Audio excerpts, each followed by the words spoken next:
Hello students, welcome to chemistry classes. कैसे हैं आप सब। हम 12th क्लास की केमिस्ट्री का पहला चैप्टर सॉल्यूशन को पढ़ रहे थे। हमने हमारी पिछली वीडियो में what is colligative properties and types of colligative properties को पढ़ लिया था। आज हम देखेंगे कौन सी प्रॉपर्टीज़ हैं जो कॉलिगेटिव प्रॉपर्टीज़ होती हैं। तो बिना टाइम वेस्ट करे चलिए शुरू करते हैं हम आज का लेक्चर। कॉलिगेटिव प्रॉपर्टीज़ कौन कौन सी हैं? Relative lowering in vapour pressure, elevation in boiling point, depression in freezing point and osmotic pressure. हम इन चारों ही कॉलिगेटिव प्रॉपर्टीज को बहुत अच्छे से पढ़ेंगे। तो वन बाय वन स्टार्ट करते हैं हमारी first colligative property which is relative lowering in vapour pressure. Students, relative lowering in vapour pressure को जानने से पहले हम वेपर प्रेशर ऑफ सॉल्यूशन पढ़ लेते हैं। और कौन सा solution? Solid in liquid solution, जिसमें आपने लिक्विड के अंदर सॉलिड को डिसोल्व किया है। लिक्विड के अंदर सॉलिड डाला है, that means solvent is liquid and solute is solid. आपको लिक्विड कैसा लेना है, सॉल्वेंट कैसा लेना है? वॉलेटाइल। वॉलेटाइल मीन्स ऐसे कंपाउंड्स जो वेपर्स फॉर्म कर सकते हैं। वेपर फॉर्म कर सकते हैं, वेपर्स बनेंगे तो कुछ ना कुछ प्रेशर एक्सर्ट करेगा, that means vapour pressure is not equals to 0।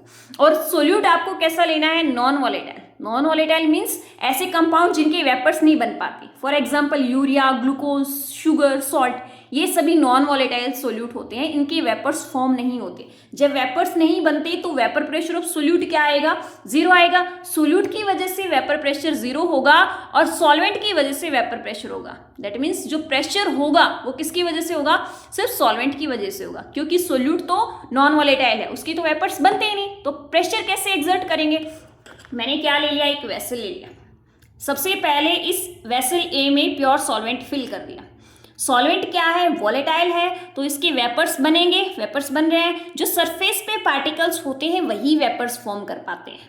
ठीक है, तो सरफेस पे पार्टिकल्स वेपर्स फॉर्म करेंगे। यहाँ पे प्योर सॉल्वेंट है, ठीक है, और इसके ये वेपर्स बन रहे हैं। फिर क्या किया? इस सॉल्वेंट के अंदर नॉन वॉलेटाइल सोल्यूट ऐड कर दिया। ये जो आपको ग्रीन कलर के पार्टिकल्स दिख रहे हैं, ये वो है जो नॉन वॉलेटाइल सोल्यूट आपने ऐड किया है। नॉन वॉलेटाइल है, दैट मीन्स उसके वेपर्स फॉर्म नहीं होंगे, तो सरफेस पे उस सोल्यूट के पार्टिकल्स आ जाएंगे। अब जहाँ पे सॉल्वेंट के पार्टिकल्स होने चाहिए थे उस जगह पे यहाँ पे आपको दिख रहे हैं सोल्यूट के ग्रीन कलर के पार्टिकल्स दिख रहे हैं। सरफेस पे सोल्यूट के पार्टिकल्स आ जाएंगे। अब यहाँ पे नंबर ऑफ पार्टिकल्स सॉल्यूशन के अंदर सॉल्वेंट के पार्टिकल्स सरफेस पे डिक्रीज कर गए।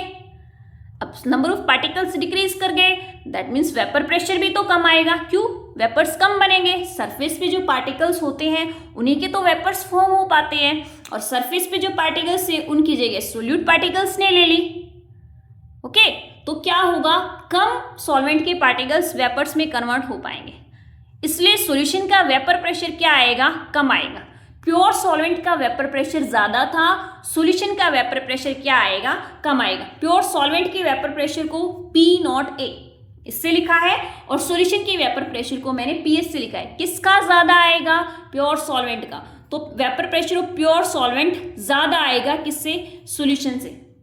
जब प्योर सॉल्वेंट का ज्यादा है, सॉल्यूशन का कम है, इसका मतलब हुआ क्या है? जब आपने नॉन वॉलेटाइल सोल्यूट ऐड कर दिया तो सॉल्यूशन का वेपर प्रेशर घट गया। पहले ज्यादा था, ऐड करने के बाद सॉल्यूशन का वेपर प्रेशर घट गया। इसको क्या बोलते हैं? कम हो गया ना, इसको बोलते हैं lowering. Lowering in vapour pressure. और लॉरिंग इन वेपर प्रेशर क्या होता है? P0A माइनस PS, क्योंकि ज्यादा कौन सा था? प्योर सॉल्वेंट का ज्यादा था। आपने क्या किया? सोल्यूट ऐड कर दिया तो सॉल्यूशन का वेपर प्रेशर कम हो गया। ये ज्यादा है, ये कम है, इसको क्या बोलते हैं? Lowering in vapour pressure. Okay, क्या है ये? Lowering in vapour pressure. अगर आपने नॉन वॉलेटाइल सोल्यूट ऐड कर दिया तो सॉल्यूशन का वेपर प्रेशर डिक्रीज कर गया, लोअर हो गया, कम हो गया ना, तो इसको क्या बोलते हैं? Lowering in vapour pressure. तो चलिए स्टूडेंट्स जानते हैं relative lowering of vapour pressure क्या होता है। According to Raoult's law, total pressure और pressure of solution is the sum of partial pressure of all the components present in the solution. Solution में जितने भी components present हैं उन सबके partial pressure का sum क्या होता है? total pressure या फिर pressure of solution. Okay? यहाँ पे A क्या है? solvent. First component is solvent and second component is solute.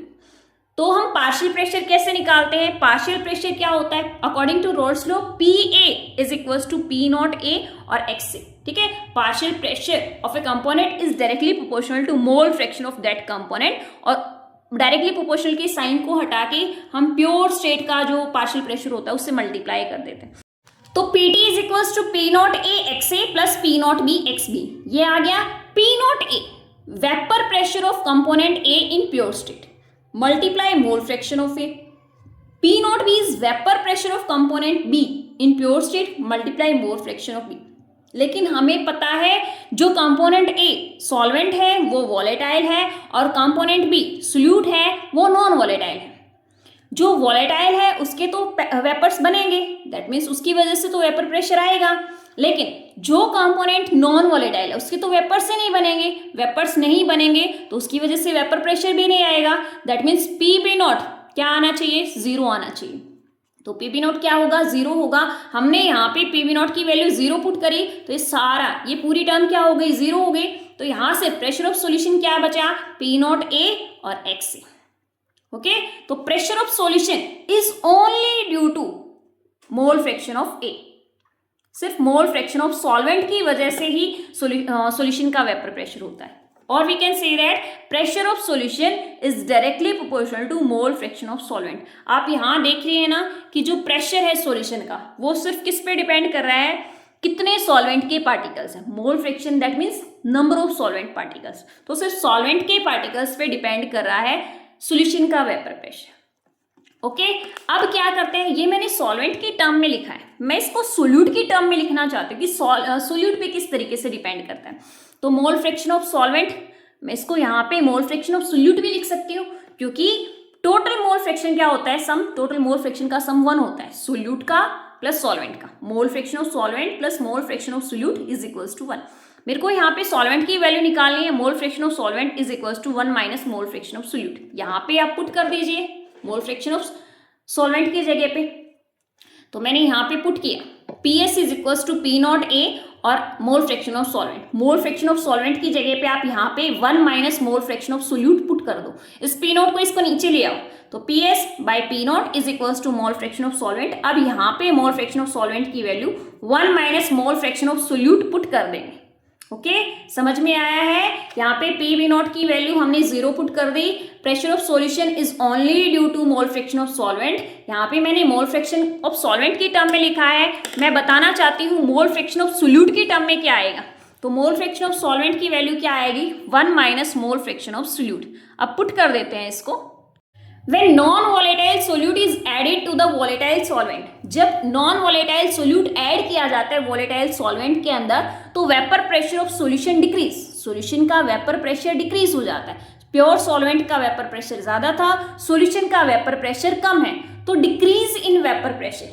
तो क्या कितना डिक्रीज हुआ है, या फिर लॉरिंग इन वेपर प्रेशर कितना घटा है वो कैसे पता चलेगा। प्योर सॉल्वेंट में से सॉल्यूशन का घटा दो तभी तो आएगा। प्योर सॉल्वेंट में से सॉल्यूशन का वेपर प्रेशर माइनस कर देंगे। प्योर सॉल्वेंट का vapour pressure minus vapour pressure of solution is lowering in vapour pressure. तो ध्यान दीजिए ये क्या है, लॉरिंग इन वेपर प्रेशर। बच्चों ये लॉरिंग इन वेपर प्रेशर है। हम पढ़ रहे हैं colligative property relative lowering in vapour pressure. Lowering in vapour pressure आया है, relative lowering in vapour pressure. Relative का मतलब है हमें किसी न किसी चीज के साथ उसको रिलेट करना है। किसके साथ रिलेट करेंगे हम उसको रिलेट करेंगे प्योर सॉल्वेंट के साथ, कि प्योर सॉल्वेंट से वो कितना लोअर हुआ है, प्योर सॉल्वेंट से वो कितना घटा है। अगर लॉरिंग इन वेपर प्रेशर को हम रिलेट करके पढ़े किससे, प्योर सॉल्वेंट के साथ, तो उसको बोलते हैं relative lowering in vapour pressure. ठीक है, तो P not minus PS, P not minus PS ये था हमारा लॉरिंग इन वेपर प्रेशर, और इसको रिलेट कर दें मतलब with respect to pure solvent की वेपर प्रेशर के पढ़े P not minus PS by P not, तो उसको क्या बोलते हैं RLVP, relative lowering in vapour pressure. Okay, तो अब ये क्या बन गया, P not minus PS by P not, ये क्या है, relative lowering in vapour pressure. इसको पढ़ेंगे हम। ठीक है, तो पता चल गया अगर आप नॉन वॉलेटाइल सोल्यूट ऐड करते हो वॉलेटाइल सॉल्वेंट के अंदर तो क्या होगा, vapour pressure of solution decrease कर जाएगा। और अगर आप उसको रिलेट करके पढ़ते हैं किससे, प्योर सॉल्वेंट के साथ, कि कितना लोअर हुआ है, तो उसको बोलते हैं relative lowering in vapour pressure. I hope आप relative lowering in vapour pressure का मतलब समझ गए होंगे। तो चलिए समझते हैं first colligative property relative lowering in vapour pressure. तो PS by P not is equals to 1 minus mole fraction of solute. Mole fraction of solute को यहाँ ले आती हूँ, इस टर्म को दूसरी तरफ लेके आएंगे, ये माइनस की हो जाएगी 1 minus P S by P not. अब क्या ले लेते हैं, एलसीएम ले लेते हैं। एलसीएम क्या आएगा, इसके नीचे 1 है, एलसीएम क्या आ गया, पी नॉट आ गया, तो यहाँ पे P not minus P S by P not. तो मोल फ्रैक्शन ऑफ सोल्यूट क्या आया, P not minus P S by P not. और ये टर्म मैंने आपको क्या बताई थी, vapour pressure of solvent minus vapour pressure of solution with respect to vapour pressure of pure solvent. क्या था ये, RLVP, relative lowering of vapour pressure. We can say that relative lowering of vapour pressure is equals to mole fraction of solute. आप यहां भी देख रहे हैं ये जो कॉलिगेटिव प्रॉपर्टी है relative lowering of vapour pressure, वो किस पे डिपेंड करी है, मोल फ्रैक्शन ऑफ सोल्यूट के। मोल फ्रैक्शन क्या होता है, नंबर ऑफ मोल्स, तो सोल्यूट के नंबर ऑफ मोल्स पे डिपेंड करिए, इसलिए इसको कॉलिगेटिव प्रॉपर्टी बोला है। क्योंकि हमने पहले ही बताया था colligative properties are those properties which depends only upon number of moles of solute particles. ठीक है, सोल्यूट के नंबर ऑफ मोल्स पे डिपेंड करती हैं, उसके नेचर पे डिपेंड नहीं करती। तो यहाँ पे क्या आया, सोल्यूट के नंबर ऑफ मोल्स पे डिपेंड कर रही है। तो P not minus P S is equals to mole fraction of solute. Mole fraction में को मैं क्या लिख सकती हूँ, number of moles of solute divided by total number of moles. तो P not minus P S by P naught is equals to mole fraction of solute. इसको लिखा है मैंने कि relative lowering of vapour pressure किसके equal है, mole fraction of solute के। ऐसे ही अगर मैं सिर्फ लॉरिंग ऑफ वेपर प्रेशर बताऊं, वो भी तो डायरेक्टली प्रोपोर्शनल है मोल फ्रैक्शन के। तो लॉरिंग इन वेपर प्रेशर किसके डायरेक्टली प्रोपोर्शनल है, मोल फ्रैक्शन ऑफ सोल्यूट के। अगर मोल फ्रैक्शन, सोल्यूट का mole fraction, number of moles अगर आपने सोल्यूट के ज्यादा ऐड किए हैं तो उतना ही वेपर प्रेशर क्या होगा, लोअर होगा। ठीक है, अब मैंने निकाला relative lowering in vapour pressure, मतलब lowering in vapour pressure with respect to pure solvent. अगर मैं सॉल्यूशन के विद रिस्पेक्ट निकालना चाहूं तो lowering in vapour pressure with respect to solution, that means P not minus P S by P S, ये निकालना चाहूं तो देखते हैं किसके इक्वल आएगा। मैंने क्या किया, इन्वर्स कर दिया इस इक्वेशन को। ये जो मेरी इक्वेशन आई थी ये वाली, मैंने इक्वेशन सेकंड को इन्वर्स कर दिया। इन्वर्स करेंगे मतलब उल्टा कर देंगे, तो क्या हो गया, P not by P not minus P S, और ये ऊपर चला जाएगा N A plus N B by N B, ये आ गया। अब एन बी को इन दोनों के नीचे लेके गए तो N A by N B plus N B by N B, इसको सेम रखा, और एन बी को एन ए और एन बी दोनों के नीचे लेके गए, ये दोनों कट हो गए, यहाँ पे N A by N B ये आ गया। तो यहाँ से क्या आया, P not by P not minus P S is equals to N A by N B plus 1। अब 1 को दूसरी तरफ ले जाओ, यहाँ 1 को दूसरी तरफ ले आए, अब इसका एलसीएम लेंगे हम। एलसीएम इसके नीचे कुछ नहीं है तो 1 आ गया, एलसीएम क्या आ गया, P not minus P S, P not minus P S, LCM लेते हैं, पी नॉट से पी नॉट कट हो गया, पी एस आ गया। तो P S by P not minus P S is equals to N A by N B. मेरे को क्या निकालना था, lowering in vapour pressure with respect to pressure of solution. अब इसको इन्वर्स कर दो, फिर से उल्टा कर दिया तो क्या आ गया, P not minus P S by P S is equals to N B by N A. ठीक है, तो P not minus P S by P S is equals to number of moles of solute divided by number of moles of solid. Number of moles क्या होते हैं, mass by molar mass. ठीक है, हमने values put कर दी, तो lowering in vapour pressure with respect to solution आ गया। ओके, तो students relative lowering in vapour pressure हमारा क्या आया, P not minus P S by P naught is equals to mole fraction of solute. Mole fraction of solute क्या होता है, number of moles of solute divided by total number of moles, N A plus N B. और colligative properties are observe for dilute solutions. Dilute solution है, that means number of moles of solvent is more than number of moles of solute. जब solvent के number of moles ज्यादा है, that means we can neglect number of moles of solute. तो हम क्या करेंगे, solute के नंबर ऑफ मोल्स को नेग्लेक्ट कर देंगे, तो नीचे सिर्फ क्या बचाएगा, N B by N A. P not minus P S by P naught is equals to mole fraction of solute. Mole fraction of solute को क्या करेंगे, N B by N A, क्योंकि हमने सोल्यूट के नंबर ऑफ मोल्स को neglect कर दिया है। तो ऊपर क्या आ गया, N B by N A. तो क्या आया हमारा colligative property, P not minus P S by P naught is equals to N B by N A. मैंने 2 टाइप की कॉलिगेटिव प्रॉपर्टीज बताई थी, एक थी नॉर्मल कॉलिगेटिव प्रॉपर्टीज और एक थी abnormal colligative properties. Normal colligative properties that means theoretical या फिर नॉर्मल कॉलिगेटिव प्रॉपर्टीज, जिनको आप ऑब्जर्व कर सकते हो। ठीक है। थ्योरेटिकल आप जिनको कैलकुलेट कर सकते हो, लेकिन दूसरी कॉलिगेटिव प्रॉपर्टीज कौन सी थी? एबनॉर्मल कॉलिगेटिव प्रॉपर्टीज, जिनको एक्सपेरिमेंटल ही आप क्या कर सकते हो? डिटरमाइन कर सकते हो। तो हम नॉर्मल कॉलिगेटिव प्रॉपर्टी से एबनॉर्मल को किस तरीके से पढ़ते हैं? नॉर्मल से रिलेट करके। और किस तरीके से रिलेट किया जाता है? किसी फैक्टर से मल्टीप्लाई करते हैं। ये मैं आपको सब पिछली वीडियो में बता चुकी हूं कि नॉर्मल कॉलिगेटिव प्रॉपर्टी को किसी फैक्टर से मल्टीप्लाई करके आप एबनॉर्मल कॉलिगेटिव प्रॉपर्टी की वैल्यू डिटरमाइन कर सकते हो।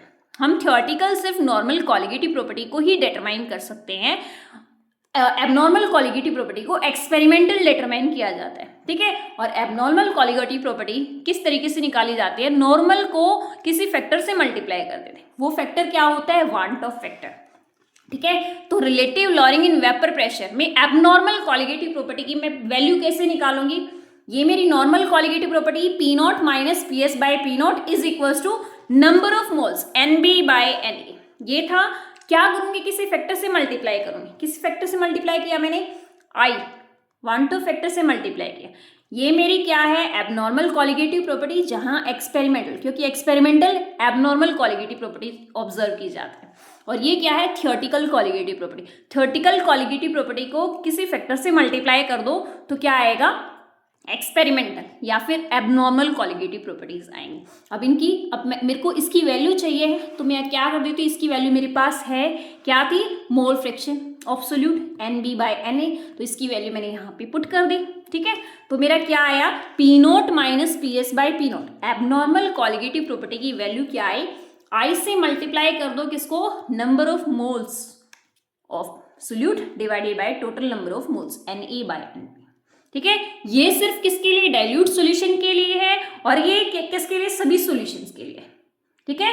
तो अगर आपको relative lowering in vapour pressure निकालना है एबनॉर्मल कॉलिगेटिव प्रॉपर्टीज का, तो आई से वांट ऑफ फैक्टर से मल्टीप्लाई कर देते हैं किसको? N B by N A plus N B, और you can see that mole fraction of solute, okay. तो चेंज बोलते हैं इसको, P naught minus P S, ये लॉरिंग इन वेपर प्रेशर, और we can see that change in pressure, ठीक है। तो change in pressure by P naught is equal to I multiply N B by N A. इस तरीके से भी आप इसको लिख सकते हो। तो हमने नॉर्मल कॉलिगेटिव प्रॉपर्टी और एबनॉर्मल कॉलिगेटिव प्रॉपर्टी दोनों की ही वैल्यू निकाल ली। एबनॉर्मल कॉलिगेटिव प्रॉपर्टी की वैल्यू कैसे निकली? नॉर्मल को आप किसी फैक्टर से मल्टीप्लाई कर देते हो। कौन सा फैक्टर है वो? Want Hoff factor. और वांट ऑफ फैक्टर की वैल्यू कैसे निकाली जाती है ये मैं आपको पीछे बता चुकी हूँ पिछली वीडियो में, ठीक है। तो नॉर्मल कॉलिगेटिव प्रॉपर्टी को किसी फैक्टर से मल्टीप्लाई कर दो तो एबनॉर्मल कॉलिगेटिव प्रॉपर्टी की वैल्यू आ जाती है। तो स्टूडेंट्स, इस वीडियो में हमने relative lowering in vapour pressure को बहुत अच्छे से जाना। आई होप आपको ये टॉपिक बहुत अच्छे से समझ आ गया होगा। तो चलिए नेक्स्ट वीडियो में मिलते हैं। Thank you, bye bye, keep watching my videos.